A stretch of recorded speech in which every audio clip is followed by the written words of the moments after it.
अस्सलाम वालेकुम रहमतुल्लाहि व बरकातहू। दरस कुरान इंटरनेशनल का मेज़बान सुहेल बाबा आपकी खिदमत में हाज़िर है। नहायत ही दिल फ़रेब और नहायत ही खूबसूरत मकाम पर मौजूद हूँ। ये इज़मीर के अंदर ही है और हमारे फ़खर भाई यहाँ लेके आए हैं। ये देखें सामने, और ये मकाम और ये होटल है सामने, और इसके साथ साथ आप ये देखें गार आप देख रहे हैं सारा। और ये सामने जो जा रहा है हज़रत मरियम अलैहिस्सलाम की जाए पैदाइश, उनका घर, जहाँ के लोग कहते हैं विलादत।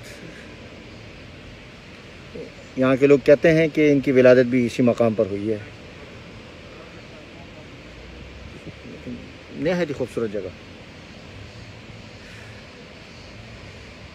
आप सिर्फ दीदार करें।